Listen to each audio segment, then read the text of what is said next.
Hi again. Life's been pretty interesting to navigate lately,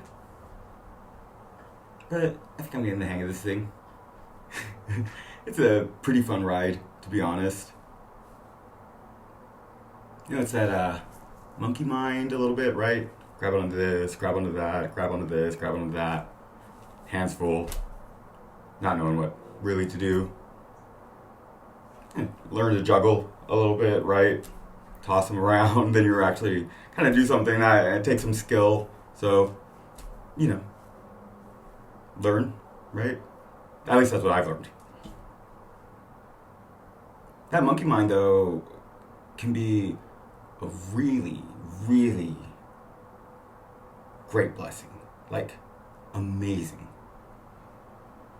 Something that has helped me out the most is that recognition that all of this is the whole world is a stage, right? But who's the audience is the senses, right? The eyes see again, right? And the ears hear. And the tongue speaks. And it's kind of like putting on a show for this inner sense of self. But it's also putting on a show for each of the senses individually. And it really does occur where you get to meet these senses outside of you. They start to take shape in the apparent lives around you. They're not like the kindest when they first start kind of really getting activated. But man, it's been more and more amazing, and you start to be able to be more and more yourself, right? You're no longer being pulled every single direction. You can just like hold that point. When the monkey mind realizes this, the monkey mind puts on a show, right? Like, I mean, anyone's show could look like whatever. We've all like taken in so much content over our lives that our mental landscape will probably at some point require us to replay these in one form or another if we haven't already. And when you can just play that part, like, it becomes fun. You become a performer, like I said, like an actor in the performance, and you kind of know the script, and you can kind of watch it. It's one of my favorite ways that I've been starting to experience this life.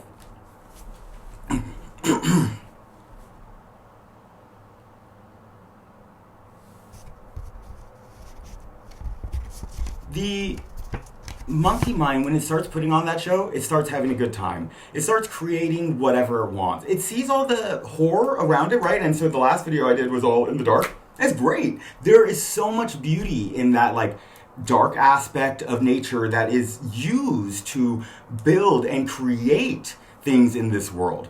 When it's used to cause harm, though, that's like it's wasteful. It's wasteful, and I guess excrement is part of the idea.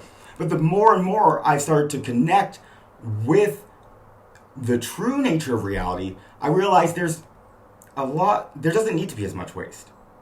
That there is an eternal source that you can connect to that will supply your own water, that will supply you fresh breath, when you don't have any. You say the right things, you connect with that true sense of air, and it fills your lungs up. You tap into the true emotional nature of this divine experience, right? Allow it to flow through and break your emotional ties. Then you're given liquid to drink.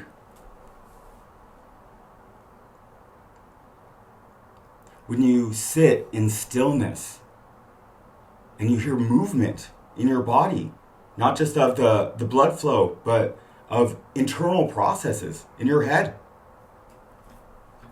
And you watch the senses fade and fade away. And then they get more intense.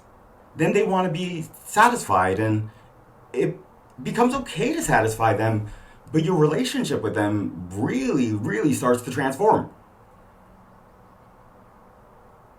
But when you, again, I say a few things like repetitively because, I don't know, it makes sense for me to like go over them again and again, but your eye is the one that sees, at least this parent world. And your ears are those things that hear you and hear the sounds around you. And when we can bring the sun into these senses, into our eyes and into our ears, and purify the misperception and the mishearing, we can hear it more. We can hear more clearly. We can see more clearly. We can speak more clearly. That's not to say that like clarity is everything, and obscurity has its own purpose. It's just what level of obscurity. Mystery is a beautiful thing, and it would be a shame for this all to completely unravel in such a way that it was no more. But it can unravel some. We're caught up in our own nature. The monkey mind, on a more negative aspect, something that I talked about before and want to continue to talk about because it is such a good, and doesn't want me to talk about, it's such a good look at this other. Again, calling it the internal narcissist, right? That aspect of the shadow that, gets the most hate in the world and in ourselves. It's the hardest part to see because it's nothing anyone wants to ever attribute to themselves. But that being, that part of ourselves, and another aspect of our being, the inner child, are actually very, very similar. The inner child is young and fresh and new and empty and clear. And the internal narcissist is also empty seeming, right? Because of the obscuration. And that obscuration is just born of fear and negativity and self-doubt. And it becomes this reactive, scary kind of like snake. And it is just really based on being hurt as the inner child. One is born of the inner child. And why in the world we see this horrible connection, this harmful connection, is between narcissists and children, is because we're trying to find a way to mend those aspects of our being. And so this idea of self-sufficiency, of learning to actually connect to source, recognizing that this is all mind and using that to feed ourselves, to give ourselves air, to create a better world, that will allow us to make more space for everybody, to make more space, more lives, more jobs if that's what people want, more expression, more art, more freedom. You learn at least about the internal narcissist. It's the force of the self that's based on those fears is just wanting this inner child to grow up. But that growing up isn't like necessarily the way that it's seen in like society around us. For the inner child to grow up to a place that would create a healthier sense of self as opposed to what might be termed the inner narcissist, right? Because it's not very nice, and that goes to like insulting it, but it's so that it could be seen. It needs to be maybe not scared, but it needs to be put in a place where it can understand that the inner child actually recognizes that the internal narcissist is the greatest teacher and the greatest friend. But the two need to see eye to eye better. Need to understand each other. And it's definitely possible. When that occurs, that's where the source is found. The internal narcissist doesn't want to believe that life can go on and be experienced in such profound, elongated, massive ways. It wants to be reliant on all these things that are wasteful, and